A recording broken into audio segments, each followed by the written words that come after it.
بسم اللہ الرحمن الرحیم۔ السلام علیکم ناظرین، آج کی ویڈیو میں ہم بات کریں گے موت اور اس کی سختیوں کے بارے میں۔ موت سے پہلے انسان میں نمایاں ہونے والی تبدیلیوں کا ذکر کریں گے۔ ناظرین، اسلام میں موت دنیاوی زندگی کا اختتام اور حیات بعد الموت کی ابتدا ہے۔ موت جسم سے روح کی جدائیگی کا نام ہے۔ روح جسم سے جدا ہو کر مابعد زندگی میں چلی جاتی ہے۔ اسلام میں موت کا تذکرہ بہت تفصیل سے کیا گیا ہے اور بہت وضاحت کے ساتھ بتایا گیا ہے کہ موت سے پہلے، موت کے دوران اور موت کے بعد کیا ہوتا ہے۔ لیکن حقیقت میں موت کیا ہے، یہ واضح نہیں ہے۔ قبر کی زندگی قیامت کے وقوع تک ہے اور اس زندگی کو برزخ کہتے ہیں۔ اسلام میں موت کی کئی اقسام ممنوع ہیں، جیسے خودکشی، موت راحت اور ماورائے عدالت قتل۔ اس طرح مرنے والا گناہگار ہوتا ہے۔ حیات بعد الموت پر یقین رکھنا ایمان کا چھٹا ستون ہے۔ جمہور کے نزدیک اسرائیل موت کا فرشتہ ہے، جن کو ملک الموت بھی کہا جاتا ہے۔ وہ مرنے والے کی روح قبض کرتے ہیں۔ گناہگار کی روح بڑی شدت اور درد کے ساتھ کھینچی جاتی ہے، جبکہ مومن کی روح بڑے آرام اور سکون کے ساتھ قبض کی جاتی ہے۔ اسلام میں مرنے کے بعد مردے کو کفن دے کر قبر میں دفن کیا جاتا ہے، جہاں دو فرشتے منکر نکیر سوال کرنے کو حاضر ہوتے ہیں۔ ان کے سوال کے جواب کی بنیاد پر فیصلہ ہوتا ہے کہ آیا بندہ ایمان لے کر آیا ہے یا گناہ کر کے آیا ہے۔ جو ان کے سوالات کا صحیح جواب دیتا ہے، اس کی قبر کو آرام گاہ بنا دیا جاتا ہے، اور جو جواب نہیں دے پاتا ہے، اس کی سزا مقرر کی جاتی ہے۔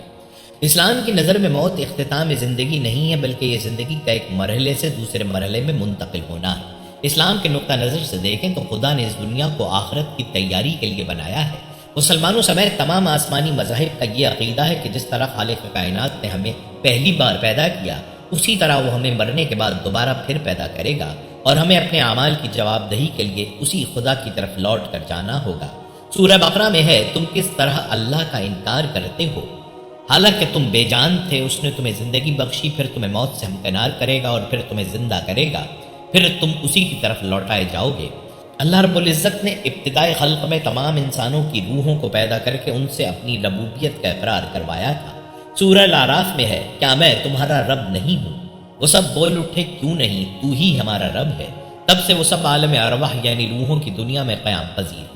صحیح بخاری اور صحیح مسلم کی متفقہ حدیث مبارکہ کے مطابق عالم ارواح میں اکٹھے رہتے ہوئے جن ارواح میں آپس میں جان پہچان ہو گئی تھی، وہ اس زمینی زندگی کے دوران بھی ایک دوسرے سے الفت اور محبت کے ساتھ پیش آتی ہیں، اور اس کے برعکس جن ارواح کے درمیان وہاں ایک دوسرے سے شناسائی نہیں تھی، وہ یہاں آ کر بھی ایک دوسرے سے ناواقف ہی رہتی ہیں۔ سب انسان اپنی اپنی باری پر اس کرۂ ارض پر آتے ہیں اور اپنی زمینی زندگی کی عمر پوری ہونے پر واپس عالم ارواح کی طرف لوٹ جاتے ہیں۔ عالم ارواح بنیادی طور پر دو حصوں پر مشتمل ہے۔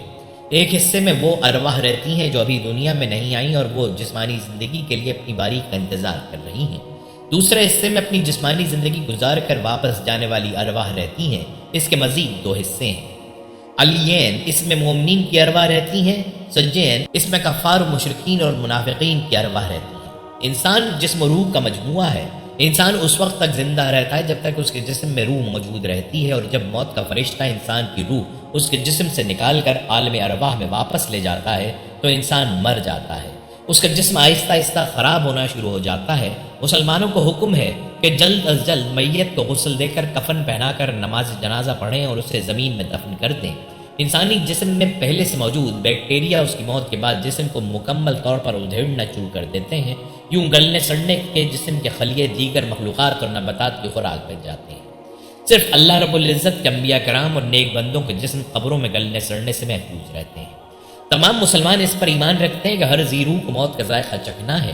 ہماری زندگی کے جتنے لمحے لکھ دیے گئے ہیں ان میں کمی بیشی ممکن نہیں۔ جو رات قبر میں آنی ہے وہ باہر نہیں آ سکتی۔ گویا موت خود زندگی کی حفاظت کرتی ہے۔ موت ہماری زندگی کی سب سے بڑی حقیقت ہے۔ ہزاروں سالوں سے لوگ اس زمینی دنیا میں پیدا ہو رہے ہیں اور اپنی زندگی کی طے شدہ عمر پوری کرنے کے بعد واپس چلے جاتے ہیں۔ کوئی 50-60 سال تک جیتا ہے تو کوئی 100 سال سے بھی زیادہ زندہ رہتا ہے۔ بالآخر سب کو ایک نہ ایک دن مرنا ہے اور اپنے رب کے حضور حاضر ہو کر ان آزمائشوں کے لیے جواب دہ ہونا ہوگا جن سے وہ زندگی میں گزرتے رہے ہیں۔ ہمارے ساتھ صرف نیک و بد اعمال جائیں گے۔ یہ زمینی دنیا ایک امتحان گاہ ہے اور ہمارے ساتھ صرف امتحان کا نتیجہ ہی جا پائے گا، باقی سب کچھ یہیں رہ جائے گا۔ خواہ ہم ہزاروں سال زندہ رہ لیں، پھر بھی ایک دن ہمیں مرنا ہوگا، اور اس زندگی کے خاتمے کے بعد ہمارا مال و دولت ہمارے کسی کام نہیں آ سکے گا۔ یہ سب جاننے کے باوجود ہم نفرتوں، کدورتوں، حسد اور بغض سے باز کیوں نہیں آ جاتے؟ چند روزہ زندگی پیار، محبت، اخلاق، احساس، خلوص اور ہمدردی کے ساتھ کیوں نہیں گزارتے؟ ناظرین، ہماری یہ دنیاوی زندگی پنجرے میں قید پرندے کی سی زندگی ہے۔ اس دنیاوی زندگی کی قید سے آزادی کے بعد انسان کو مادی کائنات کی بندشیں روک نہیں پاتی، اور وہ اپنے نیک اعمال کی بدولت ایسی آزادی پا لیتا ہے کہ وہ آسمانوں کی وسعتوں میں اڑتا پھرتا ہے۔ موت زندگی کا دوام ہے۔ موت ہمیں حقیقی زندگی تک پہنچانے کا ذریعہ ہے۔ موت ہمیشہ قائم رہنے والی نعمتوں کا دروازہ ہے۔ فرشتے نیک انسان کی روح کو عالم ارواح میں مومنین کی روحوں کے پاس لاتے ہیں تو وہ اس کی آمد سے ایسی مسرت محسوس کرتی ہیں جیسے تمہیں اپنے کسی بچھڑے ہوئے شخص کی ملاقات سے بھی نہیں ہوتی۔ پھر وہ ارواح اس سے دنیا کے حالات پوچھتی ہیں کہ ہمارے بعد فلاں نے کیا کیا اور فلاں نے کیا کیا۔ ان میں سے کچھ کہتی ہیں کہ ابھی اسے آرام کرنے دو، اس لیے کہ یہ دنیا کے غموں میں تھا اور ابھی تک اسے استراحت کا موقع نہیں ملا۔ مومن کی موت اس کی روح کی الین کی طرف پرواز ہے جو اس کے لیے زندگی کی سب سے بڑی نعمت ہے، جبکہ کافر و منافق کی موت اس کے گناہوں میں اضافے کا خاتمہ ہے، چنانچہ اس کے لیے بھی یہ بڑی نعمت ہے۔ کسی کی موت پر اسے بیچارہ کہتے ہوئے دکھی نہیں ہونا چاہیے۔ ہم مرنے والے کا ذکر کرتے وقت عموماً اسے بیچارہ کہتے ہیں، حالانکہ مرنے والا اگر نیک ہو تو بڑا ہی خوش نصیب ہوتا ہے، کیونکہ وہ اس فانی دنیا کے مکر و فریب سے نجات پا چکا ہوتا ہے، اور وہ اپنے پسماندگان کو بیچارہ خیال کرتا ہے کہ ان پر ابھی زندگی کی آزمائش باقی ہے۔ موت کو اپنے رشتہ داروں سے جدائی اور غم کے طور پر پیش کرنے کے بجائے اسے اپنے آباء و اجداد اور نیک لوگوں سے ملاقات کا ذریعہ سمجھیں۔ موت دنیا کے غموں اور تکلیفوں سے راحت کا ذریعہ ہے۔ مومنوں کی موت در حقیقت ان کے لیے راحت ہے، اس لیے ہمیں یہ دعا سکھائی گئی ہے، اے اللہ موت کو میرے لیے ہر قسم کے شر سے راحت کا ذریعہ بنا دے۔ ناظرین، تصور کریں کہ اگر کسی شخص کو 500 سال تک موت جیسی نعمت کے انتظار میں زندہ رہنا پڑے تو اس کی کیا کیفیت ہوگی؟ ایسے شخص کے لیے زندگی گزارنا کتنا مشکل ہو جائے گا۔ وہ اس زمینی دنیا کی رنگینیوں کے باوجود اسے عذاب سمجھنے لگے گا اور ہر پل موت کو ترسے گا۔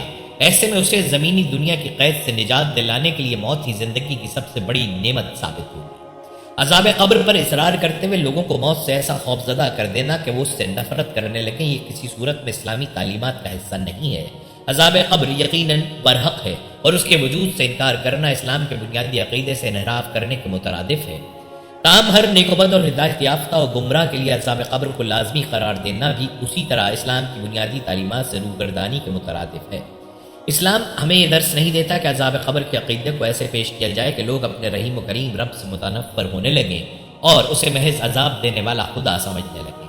اسی غیر متوازن تبلیغ کا نتیجہ ہے کہ امت کی ایک بڑی اکثریت کا عقیدہ یہ بن چکا ہے کہ ہمارا رب ہمیں مرنے کے بعد بہت سخت عذاب دے گا، چنانچہ کم از کم اس زندگی میں تو خوب عیاشی کر لو، بعد میں تو بس عذاب ہی عذاب ہے۔ ہمیں سوچنا چاہیے کہ ہم اس بات پر کیوں اصرار کرتے ہیں کہ ہمارا رب ہمیں صرف عذاب ہی دے گا۔ ہم یہ کیوں نہیں سوچتے کہ ہمارا رب ہم پر اپنا رحم و کرم کرے گا؟ اللہ تعالیٰ نے قرآن مجید میں واضح طور پر فرمایا ہے کہ وہ صرف اللہ اور اس کے رسول کی مخالفت کرنے والوں کو عذاب دے گا، اور جو شخص اللہ اور اس کے رسول کی مخالفت کرے تو بے شک اللہ اسے سخت عذاب دینے والا ہے۔ دوسری طرف اللہ رب العزت پر ایمان رکھنے والے وہ لوگ جو اپنی دنیاوی زندگی میں اچھے کام کرتے ہیں، اللہ تعالیٰ کے احکامات کی بجاوری کے علاوہ اس کی مخلوق کے لیے بھی آسانیاں پیدا کرتے ہیں، ان کے لیے زمینی زندگی کے بعد ایک ایسی نئی پاکیزہ زندگی کا وعدہ ہے جو ہمیشہ قائم رہے گی اور کبھی ختم ہونے والی نہ ہوگی۔ ہمیں چاہیے کہ ہم اللہ سے اچھی امید رکھیں اور اپنے اوپر ایسا خوف طاری نہ کریں کہ جو ہمیں اپنے رب سے نا امید کر دے۔ اللہ کا عذاب اس کے دشمنوں کے لیے ہے، دوستوں کے لیے نہیں ہے۔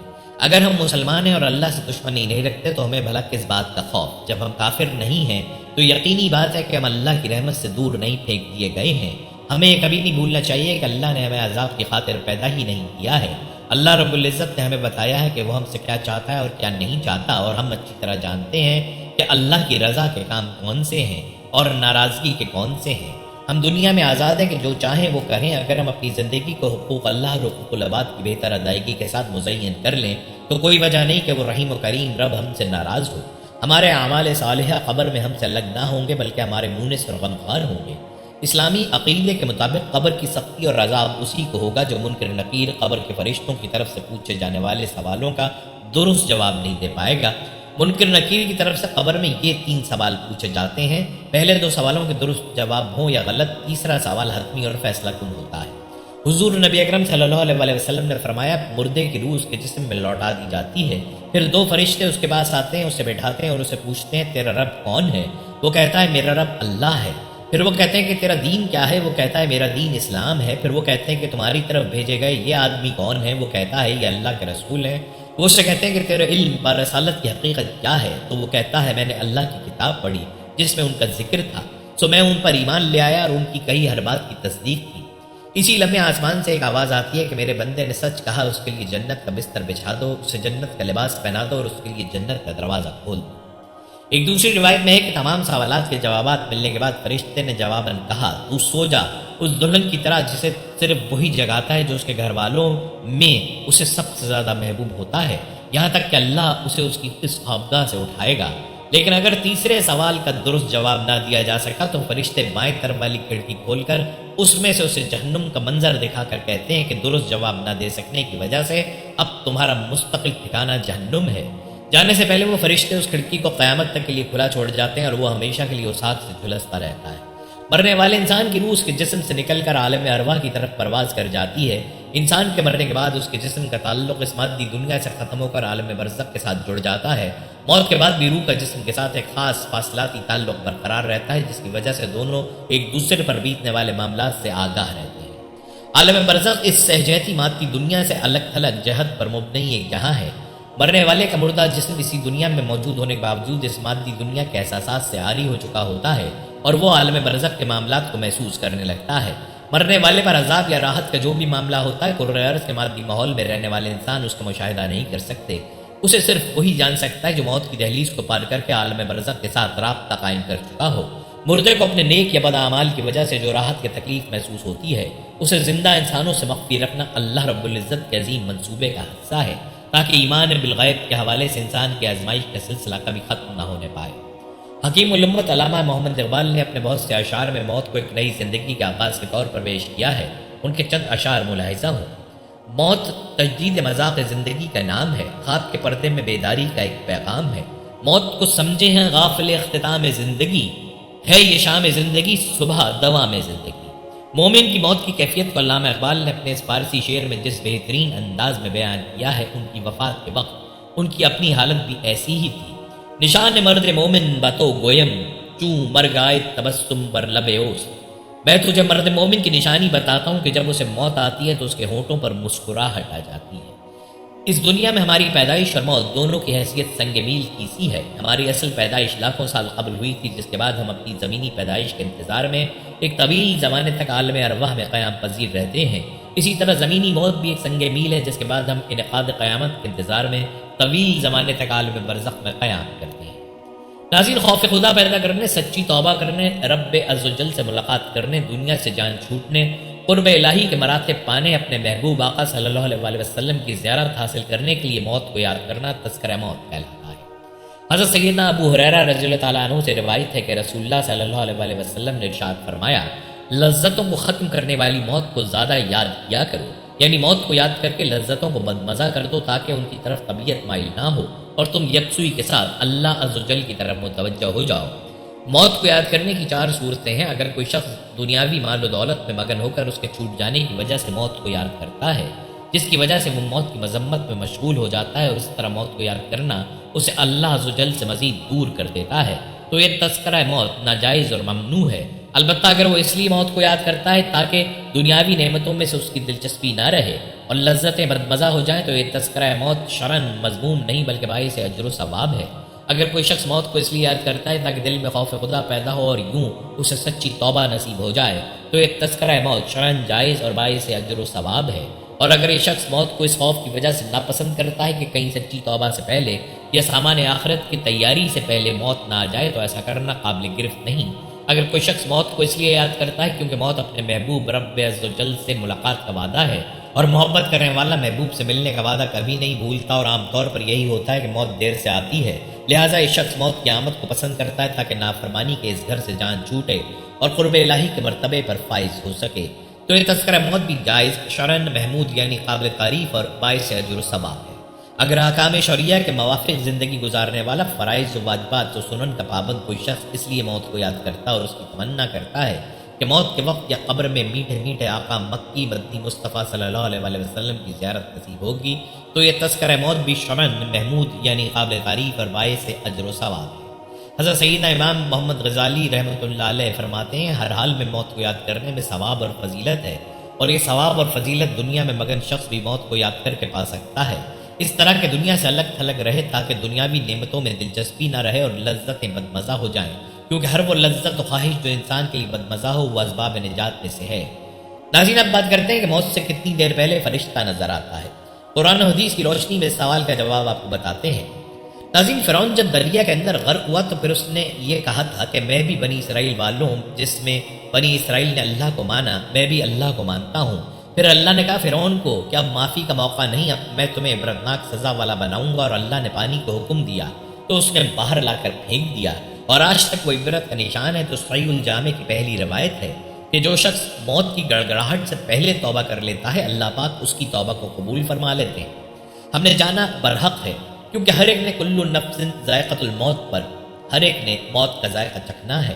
ہر وقت وہ لمحات وہ زبان سے بات نکالیں جو کہ اگر ہمارا آخری وقت بھی ہو تو اللہ پاک خوش ہو جائیں۔ اور صحیح الجامع کی جو دوسری روایت ہے، رسول اللہ صلی اللہ علیہ وسلم نے فرمایا جو شخص گڑگڑاہٹ سے پہلے اللہ کی طرف رجوع کر لیتا ہے، اللہ پاک اس کو معافی دے دیتے ہیں۔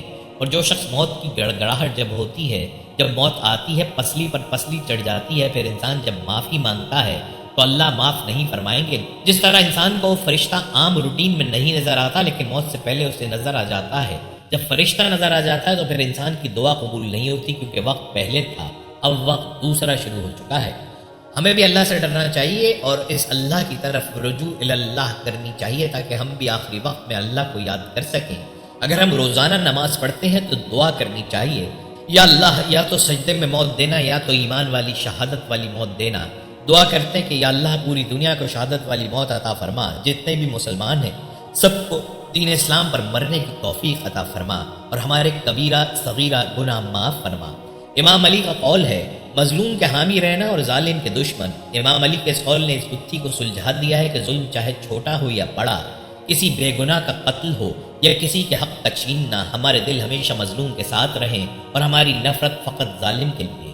یہ قول اس بات پر بھی روشنی ڈالتا ہے کہ اگر کوئی شخص کسی کے ساتھ ظلم نہیں کرتا تو اس کی بات کو برداشت کر لیا جائے، کیونکہ ضروری نہیں کہ جو مظلوم ہو اس سے کوئی خطا سرزد نہ ہو۔ میرے لیے یہ قول زندگی کی ایک حقیقت ہے۔ مظلوم کے لیے بجا جھجک آواز اٹھانا مجھے اس جملے نے سکھایا۔ بہت بار اس کے باعث مجھے نفرتوں اور مخالفت کا سامنا کرنا پڑا، لیکن روح مطمئن رہی اور ذہن آزاد محسوس ہوا۔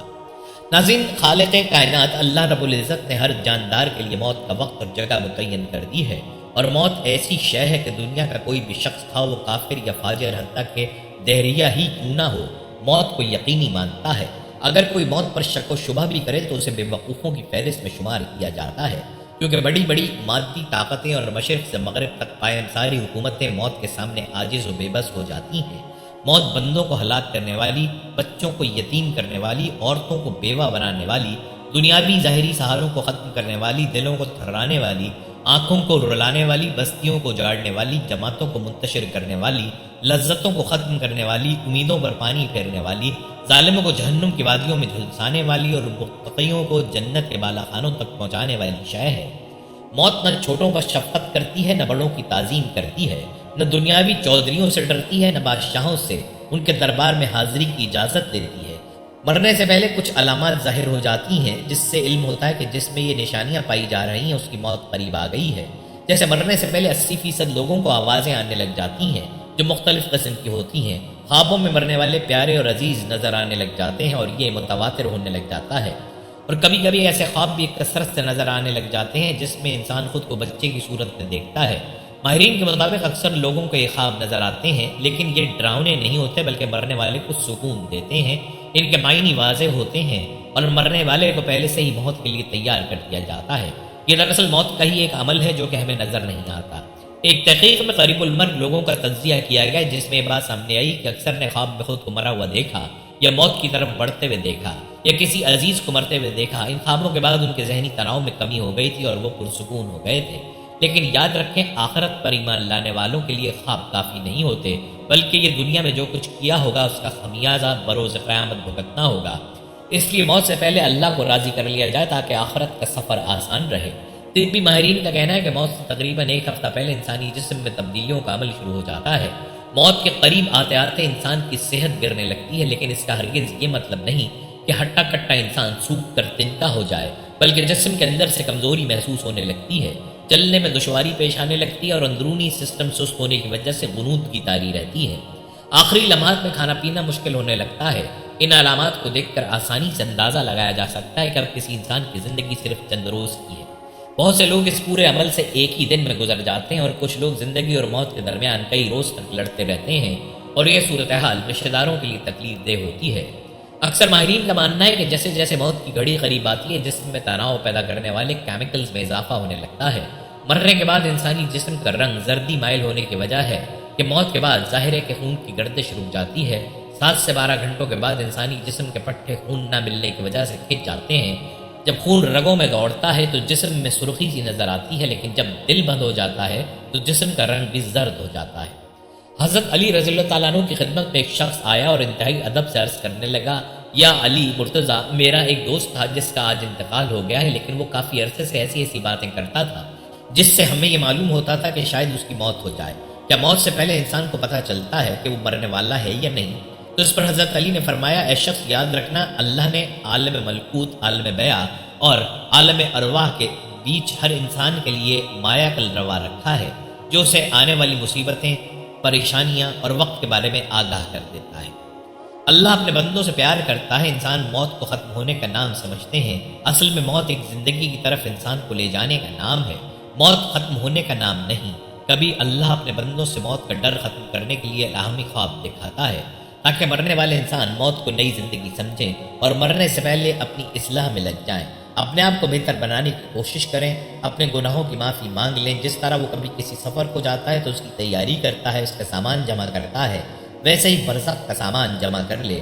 وہ انسان کہنے لگا، یا علی مرتضیٰ، اس خواب میں کیا مناظر نظر آتے ہیں؟ تو حضرت علی نے فرمایا، اس منظر میں، اس خواب میں یہ نظر آتا ہے کہ انسان سفر کر رہا ہے، اس کا لباس سفید ہوتا ہے اور اس سفر میں وہ انسان جو اس کے ساتھ رہتے تھے لیکن آج مر چکے ہیں وہ اسے نظر آتے ہیں اور یہ کہتے ہیں کہ تمہارا سفر ختم ہونے والا ہے، جبکہ انسان ان لوگوں کو دیکھتا ہے جو ان کے ساتھ پہلے رہتے تھے۔ مرنے کے بعد بھی ختم نہیں ہوئے تو انسان مطمئن ہونے لگتا ہے، تو اس سے موت سے ڈر نہیں لگتا۔ تو وہ کہنے لگا، یا علی، اگر کوئی ایسا خواب دیکھے تو اسے معلوم کیسے ہوگا کہ یہ الہامی خواب تھا یا شیطانی؟ تو حضرت علی نے فرمایا، جب بھی اس قسم کے خواب دیکھو، خواب دیکھنے کے بعد تم ڈرنے لگو، پریشان ہونے لگو، سمجھ جانا کہ وہ خواب شیطانی ہے، لیکن اس خواب کے بعد تم مطمئن ہونے لگو اور تمہیں موت سے پیار ہونے لگے تو سمجھ جانا کہ یہ خواب رحمانی ہے۔ ناظرین، یہاں آپ کو موت سے متعلق ایک تحقیق بتاتے ہیں جو 13 جنوری 2017 میں ایک طبی جریدے جرنل آف پیلیٹیو میڈیسن میں شائع۔ اس تحقیق میں یہ تھا کہ نیو یارک سے تعلق رکھنے والے 88 سالہ ایک بیمار شخص کو موت سے چند دن پہلے ایک رات انتہائی واضح اور حیران کن خواب نظر آیا، جس میں وہ کسی نامعلوم مقام پر ڈرائیونگ کر رہا ہوتا ہے اور اسے اپنی مرحوم ماں کی آواز سنائی دیتی ہے، سب ٹھیک ہے، تم ایک اچھے بچے ہو، مجھے تم سے محبت ہے۔ اس مریض جیسے تجربات زندگی کے آخری ایام میں بہت زیادہ عام ہے اور بے شک افراد کو حیران کن خواب اور ایسی چیزیں نظر آتی ہیں جو ان کے اندر موت کا ڈر کم کرنے میں مددگار ثابت ہوتی ہیں۔ یہ دعویٰ امریکہ میں ہونے والی ایک نئی طبی تحقیق میں سامنے آیا۔ Centre for hospice and palliative care کی تحقیق میں یہ بات سامنے آئی ہے کہ زندگی کے اختتام پر خواب اور مختلف تصورات موت کا قدرتی حصہ ہیں اور ایسے خواب اکثر سکون بخش، حقیقت پسندانہ اور معنویت کے حامل ہوتے ہیں۔ تحقیق کے دوران زیادہ تر قریب المرگ مریضوں نے ایسے خوابوں کے تجربات کا ذکر کیا اور انہوں نے اسے بہت گہرا قرار دیا، مگر محققین کے مطابق یہ موت کے عمل کا نظروں سے اوجھل پہلو ہے۔ اس تحقیق کے دوران محققین نے 75 سال یا اس سے زائد عمر کے مریضوں سے بات چیت کی جو کہ انتہائی نگہداشت کے وارڈز میں زیر علاج تھے اور ان سے ان کے خوابوں یا تصورات کے بارے میں معلوم کیا۔ 400 سے زائد افراد سے بات کر کے انہوں نے نتائج یعنی خوابوں اور دیگر نظر آنے والی چیزوں، ان خوابوں اور موت کے درمیان وقت اور دیگر پہلوؤں کا تجزیہ کیا۔ محققین نے بتایا، زندگی کے اختتام کے قریب حیران کن خوابوں یا حقیقت جیسے مناظر نظر آنے کے بارے میں صدیوں سے مرحومین کے قریبی رشتہ دار یا نگہداشت کرنے والے بتاتے رہے ہیں۔ ہماری تحقیق میں پہلی بار براہ راست مریضوں سے بات کر کے ان کی زندگی کے آخری ہفتوں یا مہینوں پر بات کی گئی تاکہ حقیقت جانی جا سکے۔ نتائج سے معلوم ہوا کہ 88% مریضوں نے کم از کم ایک خواب کا ذکر کیا جن میں وہ موت کی جانب بڑھ رہے تھے یا خود کو مرا ہوا دیکھا۔ تحقیق میں بتایا گیا کہ یہ تجربہ ذاتی طور پر معنی خیز اور جذباتی طور پر اطمینان بخش ہوتا ہے، جو کہ مریضوں کو بالکل حقیقی لگتا ہے، حالانکہ ایسا منظر وہ اکثر خواب میں دیکھتے ہیں۔ محققین نے بتایا کہ بیشتر افراد کو ایسے خوابوں یا کھلی آنکھوں سے تصور میں مرحوم رشتہ دار اور دوست نظر آتے ہیں، جبکہ کئی بار زندہ افراد بھی ان کے ساتھ ہوتے ہیں۔ ان کے بقول مرحوم افراد کو دیکھنا ذہنی طور پر زیادہ اطمینان بخش ثابت ہوتا ہے۔ خاص طور پر موت کا وقت قریب آنے پر ان مرحوم پیاروں کا نظر آنا بہت زیادہ ہو جاتا ہے، جو لوگوں کو ذہنی طور پر آخری وقت کے لیے تیار کرنے میں مدد دیتا ہے۔ ناظرین، یہاں پر آپ کو موت کی کیفیت کے متعلق بتاتے چلیں۔ جب روح نکلتی ہے تو انسان کا منہ کھل جاتا ہے، ہونٹ کسی بھی قیمت پر آپس میں چپکے ہوئے نہیں رہ سکتے، روح پیر کو کھینچتی بھی اوپر کی طرف آتی ہے۔ جب پھیپھڑوں اور دل تک روح کھینچ لی جاتی ہے تو انسان کی سانس ایک ہی طرف یعنی باہر ہی چلنے لگتی ہے۔ یہ وہ وقت ہوتا ہے جب چند سیکنڈ میں انسان شیطان اور فرشتوں کو دنیا میں اپنے سامنے دیکھتا ہے۔ ایک طرف شیطان اس کے کان کے ذریعے کچھ مشورے تجویز کرتا ہے تو دوسری طرف اس کی زبان اس کے عمل کے مطابق کچھ لفظ ادا کرنا چاہتی ہے۔ اگر انسان نیک ہوتا ہے تو اس کا دماغ اس کی زبان کو کلمہ شہادت کی ہدایت دیتا ہے، اور اگر انسان کافر، مشرک، بددین یا دنیا پرست ہوتا ہے تو اس کا دماغ کنفیوژن اور ایک عجیب ہیبت کا شکار ہو کر شیطان کے مشورے کی پیروی کرتا ہے اور انتہائی مشکل سے کچھ لفظ زبان سے ادا کرنے کی بھرپور کوشش کرتا ہے۔ یہ سب اتنی تیزی سے ہوتا ہے کہ دماغ کو دنیا کی فضول باتوں کو سوچنے کا موقع ہی نہیں ملتا۔ انسان کی روح نکلتے ہوئے ایک زبردست تکلیف ذہن محسوس کرتا ہے، لیکن تڑپ نہیں پاتا، کیونکہ دماغ کو چھوڑ کر باقی جسم کی روح اس کے حلق میں اکٹھی ہو جاتی ہے اور جسم میں ایک گوشت کے بے جان لوتھڑے کی طرح پڑا ہوا ہوتا ہے، جس میں کوئی حرکت کی گنجائش باقی نہیں رہتی۔ آخر میں دماغ کی روح بھی کھینچ لی جاتی ہے، آنکھیں روح کو لے جاتے ہوئے دیکھتی ہیں، اس لیے آنکھوں کی پتلیاں اوپر چڑھ جاتی ہیں یا جس سمت فرشتہ روح قبض کر کے جاتا ہے اس طرف ہو جاتی ہیں۔ اس کے بعد انسان کی زندگی کا وہ سفر شروع ہوتا ہے جس میں روح تکلیفوں کے تہخانوں سے لے کر آرام کے محلات کی آہٹ محسوس کرنے لگتی ہے، جیسا کہ اس سے وعدہ کیا گیا ہے۔ جو دنیا سے گیا وہ واپس کبھی نہیں لوٹا، صرف اس لیے کیونکہ اس کی روح عالم برزخ میں اس گھڑی کا انتظار کر رہی ہوتی ہے جس میں اسے اس کا ٹھکانہ دے دیا جائے گا۔ اس دنیا میں محفوظ ہونے والی طویل مدت ان روحوں کے لیے چند سیکنڈوں سے زیادہ نہیں ہوگی، یہاں تک کہ اگر کوئی آج سے کروڑوں سال پہلے ہی کیوں نہ مر چکا ہو، مومن کی روح اس طرح کھینچ لی جاتی ہے جیسے آٹے میں سے بال نکالا جاتا ہے۔ گناہگار کی روح خاردار درخت پر پڑے سوتی کپڑے کی طرح کھینچی جاتی ہے۔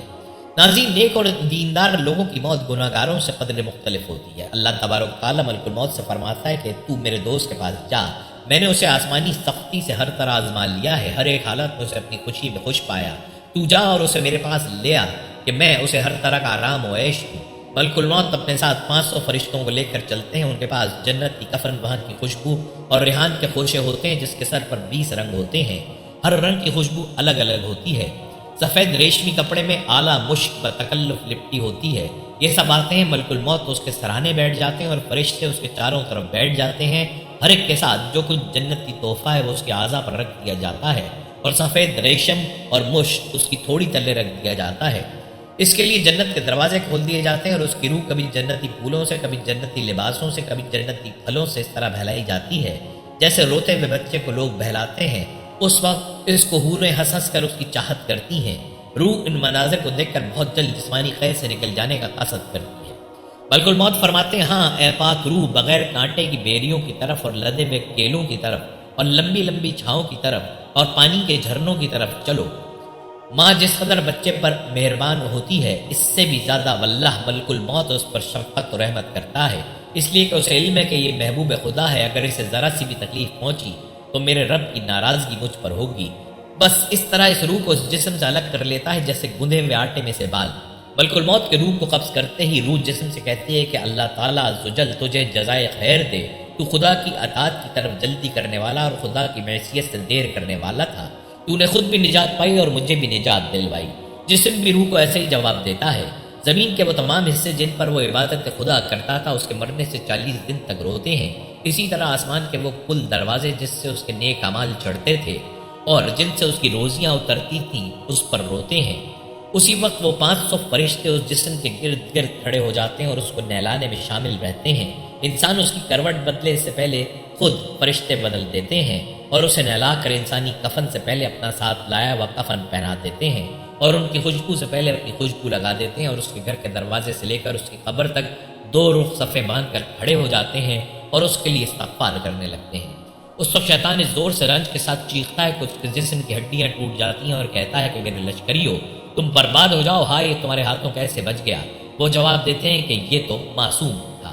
جب اس کی روح کو لے کر ملک الموت چڑھتے ہیں تو حضرت جبرائیل علیہ السلام 70,000 فرشتوں کو لے کر اس کا استقبال کرتے ہیں، ہر ایک سے جداگانہ بشارت خداوندی سناتا ہے، یہاں تک کہ اس کی روح عرش خدا کے پاس پہنچتی ہے، وہاں جاتے ہی سجدے میں گر پڑتی ہے۔ اسی وقت جناب باری تعالیٰ کا ارشاد ہوتا ہے کہ میرے بندے کی روح کو بغیر کانٹوں کی بیریوں میں اور تہ بتہ کیلوں کے درختوں میں اور لمبے سایوں میں اور بہتے پانیوں میں جگہ دو۔ پھر جب اسے قبر میں رکھا جاتا ہے تو دائیں طرف نماز کھڑی ہو جاتی ہے، بائیں جانب روزہ کھڑا ہو جاتا ہے، سر کی طرف قرآن آ جاتا ہے، نمازوں کو چل کر جانا پیروں کی طرف ہوتا ہے، ایک کنارے صبر کھڑا ہو جاتا ہے، عذاب کی گرد لپکتی آتی ہے، لیکن دائیں جانب سے نماز اسے روک دیتی ہے کہ یہ ہمیشہ چوکنا رہا، جب اس قبر میں آ کر ذرا راحت پائی۔ وہ بائیں طرف سے آتی ہے، یہاں سے روزہ یہی کہہ کر اسے آنے نہیں دیتا، سرہانے سے آتی ہے، یہاں سے قرآن اور ذکر یہی کہہ کر آڑے آتے ہیں، وہ پیروں کی طرف سے آتی ہے، یہاں سے اس کا نمازوں کے لیے چل کر جانا اسے روک دیتا ہے۔ غرض چاروں طرف سے محبوب کے لیے روک ہو جاتی ہے اور عذاب کو کہیں سے راہ نہیں ملتی، وہ واپس چلا جاتا ہے۔ اس وقت صبر کہتا ہے کہ میں دیکھ رہا تھا کہ اگر تم سے ہی یہ عذاب دفع ہو جائے تو مجھے بولنے کی کیا ضرورت، ورنہ میں بھی اس کی حمایت کرتا، اب میں پل صراط پر اور میزان کے وقت اس کے کام آؤں گا۔ اب دو فرشتے بھیجے جاتے ہیں، ایک کو نکیر کہا جاتا ہے، دوسرے کو منکر۔ یہ اچک لے جانے والی بجلی جیسے ہوتے ہیں، ان کے دانت سیاہ جیسے ہوتے ہیں، ان کے سانس سے شعلے نکلتے ہیں، ان کے بال پیروں تلے لٹکے ہوتے ہیں، ان کے دونوں کندھوں کے درمیان اتنی مسافت ہوتی ہے، ان کے دل نرمی اور رحمت سے بالکل خالی ہوتے ہیں، ان میں سے ہر ایک کے ساتھ میں ہتھوڑے ہوتے ہیں کہ اگر قبیلہ ربیہ اور قبیلہ مزر جمع ہو کر اسے اٹھانا چاہیں تو ناممکن ہے۔ وہ آتے ہی اسے کہتے ہیں کہ اٹھ بیٹھ، یہ اٹھ کر سیدھی طرح بیٹھ جاتا ہے، اس کا کفن اس کے پہلو پر آ جاتا ہے۔ وہ اس سے پوچھتے ہیں تیرا رب کون ہے، تیرا دین کیا ہے، تیرا نبی کون ہے؟ صحابہ رضی اللہ عنہم سے رہا نہ گیا، انہوں نے کہا یا رسول اللہ ایسے ڈراؤنے فرشتوں کو کون جواب دے گا؟ آپ صلی اللہ علیہ وآلہ وسلم نے اسی آیت یعنی یسوع بیت اللہ کی تلاوت فرمائی اور فرمایا کہ وہ بے جھجک جواب دیتا ہے کہ میرا رب اللہ وحدہ لا شریک لہ ہے، جو فرشتوں کا بھی دین ہے، اور میرے نبی محمد صلی اللہ علیہ وآلہ وسلم ہے، جو خاتم النبیین ہے۔ وہ کہتے ہیں کہ آپ نے صحیح جواب دیا، اب تو وہ اس کے لیے اس کی قبر کو اس کے دائیں سے، اس کے بائیں سے اور اس کے آگے سے، اس کے پیچھے سے، اس کے سر کی طرف سے، اس کے پاؤں کی طرف سے 40 ہاتھ کشادہ کر دیتے ہیں۔ وہ 200 ہاتھ کی وسعت کر دیتے ہیں اور 40 ہاتھ کا احاطہ کر دیتے ہیں، اور اس سے فرماتے ہیں اپنی نظریں اوپر اٹھا، یہ دیکھتا ہے کہ جنت کا دروازہ کھلا ہوا ہے۔ وہ کہتے ہیں خدا کے دوست، چونکہ تو نے خدا کی بات مان لی ہے، تیری منزل یہ ہے۔ حضور صلی اللہ علیہ وآلہ وسلم فرماتے ہیں کہ اس خدا کی قسم جس کے ہاتھ میں محمد صلی اللہ علیہ وآلہ وسلم کی جان ہے، اس وقت جو سرور و راحت اس کے دل کو ہوتی ہے وہ لازوال ہوتی ہے۔ پھر اس سے کہا جاتا ہے اب اپنے نیچے دیکھ، یہ دیکھتا ہے کہ جہنم کا دروازہ کھلا ہوا ہے۔ فرشتے کہتے ہیں کہ دیکھ اس سے خدا نے تجھے ہمیشہ کے لیے نجات بخشی۔ پھر تو اس کا دل اتنا خوش ہوتا ہے کہ یہ خوشی عبدالآباد تک ہٹتی نہیں۔ حضرت عائشہ رضی اللہ تعالیٰ عنہ فرماتی ہیں کہ اس کے لیے 70 دروازے جنت کے کھل جاتے ہیں، جہاں سے باد صبا کی لپیٹیں خوشبو اور ٹھنڈک کے ساتھ آتی رہتی ہیں، یہاں تک کہ اللہ عز و جل اس کو اس خوابگاہ سے قیامت کے قائم ہو جانے پر اٹھائے۔ فرشتے شخص کو نہایت ہی تعظیم کے ساتھ اپنے ہمراہ لے جاتے ہیں، پاس ادب سے ساتھ نہیں چلتے بلکہ دائیں بائیں چلتے ہیں۔ یہاں سے بہت دور جانے کے بعد ایک خاص راستہ ہے جس میں وہ گاڑی بغیر اس شخص کے اور فرشتے کی آن میں آسمان پر پہنچ جاتی ہے۔ پہلے آسمان کا دروازہ کھلتا ہے، اس پہلے آسمان کے دروازے پر ایک فرشتہ جو آسمان کا گیٹ کیپر یا دروغہ ہوتا ہے کھڑا ہوتا ہے۔ یہاں ایک لمحے کو وہ گاڑی رکتی ہے، وہ فرشتہ جس کے پاس اعمال نامہ ہوتا ہے اس دروغہ کو دکھاتا ہے، وہ ایک نظر دیکھ کر کہتا ہے کہ ٹھیک ہے جاؤ، اب دوسری لفٹ کے سیڑھی سے دوسرے آسمان پر رو۔ میں فرشتوں کے پہنچتی ہے، یہاں بھی دوسرے آسمان کا دروغہ اعمال نامہ ایک نظر دیکھ کر آگے جانے کا حکم دیتا ہے۔ اسی طرح سفر کرتی بھی نیک روح چھٹے آسمان پر پہنچتی ہے۔ یہ باغ جنت کا دروغہ جس کا نام رضوان ہے مسکرا کر گاڑی کو اندر جانے کی اجازت دیتا ہے اور نہایت ادب سے اس نیک روح پر سلامتی بھیجتا ہے۔ اب جو فرشتے قبر سے اس روح کے ساتھ آئے تھے وہ اس چھٹے آسمان کے دروازے کے باہر ہی جھک کر سلام کر کے واپس چلے جاتے ہیں اور خدا کے حکم سے کسی دوسرے انسان کی قبر میں جاتے ہیں، اور اسی طرح ان کی ڈیوٹی پھر شروع ہو جاتی ہے۔ اب چھٹے آسمان سے جنت کے اندر داخل ہوتے ہی کئی فرشتے اس برق رفتار رت کے ساتھ ہو جاتے ہیں اور ہر طرف سے روحیں سلام بھیجتی ہیں۔ بس یہ شخص جنت کے جس درجے کا ہو اس درجے میں فرشتے اس کو نہایت ادب اور تعظیم کے ساتھ چھوڑ آتے ہیں، سلامتی اور مبارکباد دیتے ہیں اور وہاں کے آداب بتاتے ہیں۔ ناظرین، یہ تھا نیک آدمی کا سفر آخرت۔ اب کچھ تذکرہ گناہگاروں کا بھی سنتے چلیے۔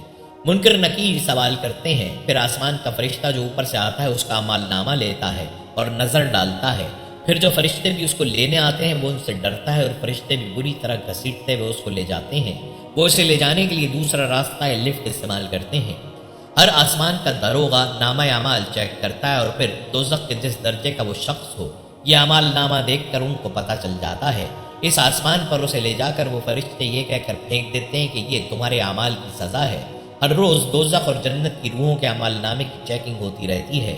گناہوں یا اعمال کے لحاظ سے اگر اس روح نے اتنی سزا بھگت لی جتنی اس کو بھگتنی ضروری تھی تو پھر اس کو جنت کے اونچے درجے میں بتدریج پہنچایا جاتا ہے یا دوزخ کے سب سے اونچے درجے سے جو سخت ترین عذاب ہے نچلے درجے میں بتدریج لایا جاتا ہے۔ حساب کے دن جب حساب کتاب ہوگا تو سب کا اعمال نامہ خود اللہ تعالیٰ جل شانہ بنفس نفیس ملاحظہ فرمائیں گے، اور جس کی جتنی سزا باقی ہوگی اس لحاظ سے اس کو دوزخ اور جنت کے درجے دیے جائیں گے۔ اللہ تعالیٰ پیغمبروں اور نبیوں اور جن لوگوں کو بھی شفاعت کی اجازت فرمائیں گے، وہ نیک لوگ یا پیغمبر جن کی شفاعت کرنا مقصود ہوگی اس کا اعمال نامہ چیک کریں گے۔ اگر موت کے بعد سے قیامت تک اس نے تقریباً پون حصہ سزا بھگت لی ہوگی تو پھر اس کی سفارش خدا سے کر کے اسے جنت میں داخل کروا دیں گے۔ روح کا احساس ہم لوگوں کی نسبت 70,000 گنا زیادہ ہے، اس لیے وہاں کا عذاب بھی سخت ترین ہے۔ یہ درست ہے کہ اللہ تعالیٰ ہر کام کا حکم دیتے ہیں کہ فلاں کام ہو جائے اور وہ ہو جاتا ہے، لیکن اس کا ہر حکم بجا لانے کے لیے فرشتے مقرر ہیں اور ہر کام کرنے کا ایک طریقہ کار موجود ہے۔ یوں ہی بیٹھے بیٹھے ہر کام نہیں ہو جاتا۔ ہر کام اور ہر چیز کی مثال دنیا میں موجود ہے۔ دنیا میں کروڑہا لوگ ہیں جو ہر وقت خدا سے کسی نہ کسی چیز کی دعا کرتے رہتے ہیں۔ خدا ان کا کام کرتا ہے، سب کی سنتا ہے، لیکن ہر کام کے لیے وقت درکار ہے، اسی لیے خدا نے صبر کی تلقین کی ہے۔ ناظرین، موت اس دھرتی پر تمام مخلوقات کا آخری انجام ہے۔ اس دنیا میں ہر ذی روح چیز کی انتہا موت ہے۔ اللہ تعالیٰ نے موت فرشتوں پر بھی لکھ دی ہے، چاہے وہ جبرائیل، میکائیل اور اسرافیل علیہ السلام ہی کیوں نہ ہو، حتیٰ کہ ملک الموت بھی موت کے منہ میں چلے جائیں گے اور تمام فرشتے لقمہ اجل بن جائیں گے۔ فرمان باری تعالیٰ ہے، اس دھرتی پر موجود ہر چیز فنا ہو جائے گی، صرف تیرے پروردگار کی ذات ذوالجلال والکرام باقی رہے۔ موت دنیاوی زندگی کی انتہا اور آخروی زندگی کی ابتدا ہے۔ موت کے ساتھ دنیاوی آسائشیں ختم ہو جاتی ہیں اور میت مرنے کے بعد یا تو عظیم نعمتیں دیکھتی ہے یا پھر دردناک عذاب۔ موت اللہ تعالیٰ کی نشانیوں میں سے ایک نشانی ہے۔ موت سے اللہ تعالیٰ کی قدرت اور تمام مخلوقات پر اس کا مکمل تسلط عیاں ہوتا ہے۔ سورہ الانعام میں فرمان باری تعالیٰ ہے، اور وہی اپنے بندوں پر غالب ہے اور وہ تم پر نگہبان بھیجتا ہے، یہاں تک کہ جب تمہارے کسی ایک کو موت آتی ہے اسے ہمارے بھیجے ہوئے فرشتے قبض کر لیتے ہیں اور وہ کوتاہی نہیں کرتے۔ موت اللہ تعالیٰ کی طرف سے عدل پر مبنی ہے، چنانچہ تمام مخلوقات کو موت ضرور آئے گی۔ موت کی وجہ سے لذتیں ختم، بدن کی حرکتیں بھسم، جماعتیں تباہ اور پیاروں سے دوریاں پیدا ہو جاتی ہیں۔ یہ سب اللہ تعالیٰ اکیلا ہی سر انجام دیتا ہے۔ ناظرین، موت کو کوئی دربان روک نہیں سکتا، کوئی پردہ اس کے درمیان حائل نہیں ہو سکتا۔ موت کے سامنے مال، اولاد، دوست، احباب سب بے بس ہوتے ہیں۔ موت سے کوئی چھوٹا بڑا، امیر غریب، باروب یا بے روب کوئی بھی نہیں بچ سکتا۔ فرمان باری تعالیٰ ہے، آپ کہتے ہیں جس موت سے تم بھاگتے ہو وہ تمہیں ضرور ملے گی، پھر تمہیں خفیہ اور اعلانیہ ہر چیز جاننے والے ایک جانب لوٹا دیا جائے گا، پھر وہ تمہیں تمہاری کارستانیاں بتلائے گا۔ موت اچانک آ کر دبوچ لیتی ہے۔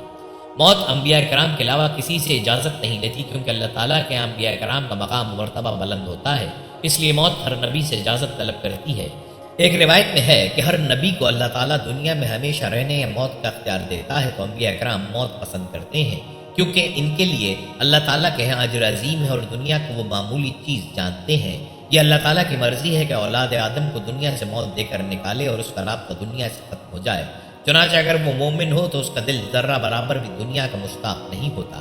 انس رضی اللہ تعالیٰ عنہ سے مروی ہے کہ نبی صلی اللہ علیہ وسلم نے فرمایا، اللہ تعالیٰ کے ہاں کسی کا اتنا مقام نہیں ہوتا کہ دنیا کی طرف پھر لوٹ جانا پسند کرے، چاہے وہاں اسے دنیا بھر کی چیزیں مل جائیں۔ البتہ شہید یہ چاہتا ہے کہ وہ دنیا کی طرف لوٹایا جائے اور اسے دسیوں بار قتل کیا جائے، کیونکہ وہ قتل فی سبیل اللہ کی فضیلت دیکھ چکا ہے۔ یہ حدیث بخاری و مسلم میں درج ہے۔ موت لازمی طور پر آ کر رہے گی، اس سے خلاصی کا کوئی ذریعہ نہیں ہے۔ موت کی شدید تکلیف کوئی بھی بیان کرنے کی سکت نہیں رکھتا، کیونکہ روح کو رنگوں، پٹھوں اور گوشت کے ایک ایک انگ سے کھینچا جاتا ہے۔ عام درد کتنا ہی شدید کیوں نہ ہو، لیکن وہ موت کے درد سے کم ہی ہوتا ہے۔ حضرت عائشہ رضی اللہ تعالیٰ عنہ کہتی ہیں کہ میں نے رسول اللہ کو حالت نزع میں دیکھا، آپ کے پاس ایک پیالے میں پانی تھا، آپ اپنا ہاتھ اس پیالے میں ڈبو کر اپنا چہرہ صاف کرتے اور فرماتے، یا اللہ موت کی سختی اور غشی پر میری مدد فرما۔ ترمذی نے اس سے روایت کیا ہے۔ کچھ روایات کے الفاظ میں ہے کہ بے شک موت کی غشی بہت سخت ہوتی ہے۔ ایک شخص نے اپنے والد سے حالت نزع اور ہوش میں پوچھا، ابا جان مجھے موت کے درد کے بارے میں بتائیں تاکہ میں بھی عبرت پکڑوں۔ تو والد نے کہا، بیٹا ایسے محسوس ہو رہا ہے کہ ایک مڑی ہوئی کنڈی میرے پیٹ میں گھمائی جا رہی ہے اور میں سوئی کے ناکے میں سے سانس لے رہا ہوں۔ ایک اور قریب البرق شخص سے کہا گیا کہ کیسا محسوس کر رہے ہو؟ تو اس نے کہا، مجھے لگ رہا ہے کہ میرے پیٹ میں خنجر چلائے جا رہے ہیں۔ ایک شخص سے موت کی المناکی کے بارے میں پوچھا گیا تو اس نے کہا، ایسا لگتا ہے کہ میرے پیٹ میں آگ بھڑکائی جا رہی ہے۔ جو شخص ہمیشہ موت کو یاد رکھے تو اس کا دل نرم رہتا ہے، اس کے اعمال اور احوال اچھے ہوتے ہیں، وہ گناہ کرنے کی جرت نہیں کرتا، فرائض کی ادائیگی میں کوتاہی نہیں برتتا اور نہ ہی دنیا کی رنگینیاں اسے دھوکے میں ڈالتی ہیں۔ وہ ہمیشہ اپنے پروردگار سے ملنے کا شوق رکھتا ہے اور جنت میں جانے کا سوچتا ہے۔ لیکن جو شخص موت کو بھول جائے، دنیا میں مگن ہو، بدعملی میں مبتلا ہو، خواہشات کا انبار ذہن میں ہو، تو ایسے شخص کے لیے موت سب سے بڑی نصیحت ہے۔ ابو ہریرہ رضی اللہ تعالیٰ عنہ کہتے ہیں کہ رسول اللہ صلی اللہ علیہ وسلم نے فرمایا، لذتوں کو پاش پاش کر دینے والی موت کو کثرت سے یاد کیا کرو۔ ترمذی، نسائی نے روایت کیا ہے اور ابن حبان نے اس سے صحیح کہا ہے۔ اس حدیث کا مطلب یہ ہے کہ موت لذتوں کو ختم اور زائل کر دینے والی ہے۔ ابی بن کعب رضی اللہ تعالیٰ عنہ کہتے ہیں کہ جب رات کی ایک تہائی گزر گئی تو نبی صلی اللہ علیہ وسلم کھڑے ہوئے اور فرمانے لگے، لوگوں اللہ کو یاد کرو، جب پہلا سور پھونکا جائے گا تو ساتھ ہی دوسرا بھی پھونک دیا جائے گا، موت کے ساتھ ہی تمام سختیاں شروع ہو جاتی ہیں۔ ترمذی نے اسے روایت کیا اور حسن قرار دیا۔ ابو درداء رضی اللہ تعالیٰ عنہ سے مروی ہے، وہ کہتے ہیں نصیحت کے لیے موت اور توڑنے کے لیے زمانہ کافی ہے، آج گھروں میں تو کل قبروں میں رہو گے۔ ہر قسم کی سعادت مندی، کامیابی، کامرانی موت کے لیے تیاری میں پنہا ہے، کیونکہ موت جنت یا جہنم کا دروازہ ہے۔ اللہ رب العالمین کی وحدانیت کا اقرار، صرف ایک اللہ کی عبادت اور شرک سے بیزاری موت کی تیاری کے لیے ازبز ضروری ہے۔ انس رضی اللہ تعالیٰ عنہ کہتے ہیں کہ میں نے رسول اللہ کو فرماتے ہوئے سنا کہ اللہ تعالیٰ فرماتا ہے، ابن آدم، اگر تو مجھے زمین بھر گناہوں کے ساتھ ملے لیکن تم نے میرے ساتھ کسی کو شریک نہ کیا تو میں تمہیں اتنی ہی مقدار میں مغفرت دے دوں گا۔ ترمذی نے اسے روایت کیا اور حسن قرار دیا۔ ناظرین، موت کی تیاری کے لیے حدود الہی اور فرائض کی حفاظت کریں، فرمان باری تعالیٰ ہے، اور حدود الہی کی حفاظت کرنے والے اور مومنوں کو خوشخبری دے دیں۔ موت کی تیاری کے لیے کبیرہ گناہوں سے باز رہیں۔ سورہ النساء میں فرمان باری تعالیٰ ہے، اگر تم منع کردہ کبیرہ گناہوں سے اجتناب کرو تو ہم تمہارے گناہ مٹا دیں گے اور تمہیں عزت والی جگہ داخل کریں گے۔ موت کی تیاری کے لیے مخلوق کے حقوق ادا کریں، انہیں پامال مت کریں یا ان کی ادائیگی میں ٹال مٹول سے کام مت لیں، کیونکہ شرک کے علاوہ کوئی بھی حقوق اللہ سے متعلق گناہ ہو تو اسے اللہ تعالیٰ معاف فرما دے گا، لیکن مخلوق کے حقوق اللہ تعالیٰ معاف نہیں فرمائے گا، بلکہ ظالم سے مظلوم کا حق لے کر دے گا۔ موت کی تیاری کے لیے وصیت لکھ رکھے اور اس میں کسی قسم کی غلطی مت کرے۔ موت کی تیاری کچھ اس انداز سے ہو کہ کسی بھی وقت موت کے لیے انسان تیار رہے۔ نبی صلی اللہ علیہ وسلم نے فرمایا، یعنی اس کے دل میں اللہ تعالیٰ نور ڈال دیتا ہے۔ اس پر صحابہ کرام نے پوچھا، یا رسول اللہ، اس کی علامت کیا ہوگی؟ تو آپ صلی اللہ علیہ وسلم نے فرمایا، آخرت کی تیاری، دنیا سے بیزاری اور موت آنے سے پہلے موت کی تیاری۔ حقیقی سعادت مندی اور سب سے بڑی کامیابی یہ ہے کہ انسان کا خاتمہ بالخیر ہو۔ حدیث میں ہے کہ اعمال کا دار و مدار ان کے خاتمے پر ہوتا ہے۔ معاذ رضی اللہ تعالیٰ عنہ کہتے ہیں کہ رسول اللہ صلی اللہ علیہ وسلم نے فرمایا، جس شخص کی آخری بات لا الہ الا اللہ ہوئی تو وہ جنت میں داخل ہوگا۔ ابو داؤد اور حاکم نے اسے صحیح سند کے ساتھ روایت کیا ہے۔ کلمہ پڑھنے کے لیے تاکید اس حکم سے بھی آیا ہوتی ہے کہ قریب المرگ شخص کو نرمی سے کلمہ شہادت کی تلقین کی جائے تاکہ اسے یاد آ جائے، نیز اس پر سختی نہیں کرنی چاہیے کیونکہ وہ پہلے ہی سخت تکلیف میں ہوتا ہے۔ ابو سعید خدری رضی اللہ تعالیٰ عنہ کہتے ہیں کہ رسول اللہ صلی اللہ علیہ وسلم نے فرمایا، اپنے مرنے والوں کو لا الہ الا اللہ کی تلقین کرو۔ یہ بدبختی کی بات ہے کہ انسان موت کو بھول جائے اور اس کے لیے تیاری کرنا چھوڑ دے، گناہوں میں مگن ہو جائے اور عقیدہ توحید پامال کر دے، ظلم و زیادتی کرتے ہوئے معصوم جانوں کا قتل کرے، حرام مال کمائے اور کھائے، مخلوقات کے حقوق غصب کرے، ہوس پرستی میں ڈوب جائے اور آخری دم تک گناہوں کی دلدل میں پھنسا رہے، پھر موت کے وقت اسے کسی قسم کی پشیمانی کوئی فائدہ نہیں دے گی اور نہ ہی موت کا وقت ٹلے گا۔ فرمان باری تعالیٰ ہے، جب ان میں سے کسی کو موت آنے لگتی ہے تو کہتا ہے، اے میرے پروردگار، مجھے واپس لوٹا دے جس سے میں چھوڑ آیا ہوں، امید ہے کہ اب میں نیک عمل کروں گا۔ اللہ فرمائے گا، ایسا ہرگز نہیں ہو سکتا، یہ بس ایک بات ہوگی جسے اس نے کہہ دیا، اور ان مرنے والوں کے درمیان دوبارہ جی اٹھنے کے دن تک ایک آڑ حائل ہوگی، جبکہ قیامت کے دن سستی اور موت کی تیاری نہ کرنے کی وجہ حسرت و ندامت مزید بڑھ جائے گی۔ فرمان باری تعالیٰ اور پیروی کرو اس بہترین چیز کی جو تمہاری طرف نازل کی گئی ہے، اس سے پہلے کہ تم پر اچانک عذاب آ جائے اور تمہیں اطلاع بھی نہ ہو، پھر وہ کہے، افسوس میری اس کوتاہی پر جو میں اللہ کے حق میں کرتا رہا اور میں تو مذاق اڑانے والوں میں سے تھا۔ یا یوں کہے کہ اگر اللہ مجھے ہدایت دیتا میں پرہیزگاروں میں سے ہوتا۔ یا جب عذاب دیکھے تو کہنے لگے، مجھے ایک اور موقع مل جائے تو میں نیک کام کرنے والوں میں شامل ہو جاؤں۔ اللہ فرمائے گا، کیوں نہیں، تیرے پاس میری آیات آئیں تو تو نے انہیں جھٹلا دیا اور اکڑ بیٹھا اور کافروں میں سے ہی تھا۔ ناظرین، یہ تھا کچھ تذکرہ موت اور اس کی سختیوں کا۔ آخر میں اللہ پاک سے دعا گو ہے کہ اللہ تعالیٰ میرے اور آپ سب کے لیے قرآن کریم کو خیر و برکت والا بنائے، مجھے اور آپ سب کو اس کی آیات سے مستفید ہونے کی توفیق دے۔ اور ہمیں سید المرسلین صلی اللہ علیہ وسلم کی سیرت اور ٹھوس احکامات پر چلنے کی توفیق دے۔ ناظرین، یہ تھی ہماری آج کی ویڈیو۔ اگر آپ کو ہماری آج کی ویڈیو پسند آئی ہے تو آپ سے گزارش کرتے ہیں کہ آپ ہمارے چینل کو ضرور سبسکرائب کر لیں۔ سبسکرائب کے ساتھ ساتھ ہماری ویڈیو کو لائک بھی کریں اور اپنی قیمتی رائے کا اظہار کمنٹس میں ضرور کریں۔ اللہ تعالیٰ آپ کو اپنے حفظ و امان میں رکھے، آمین۔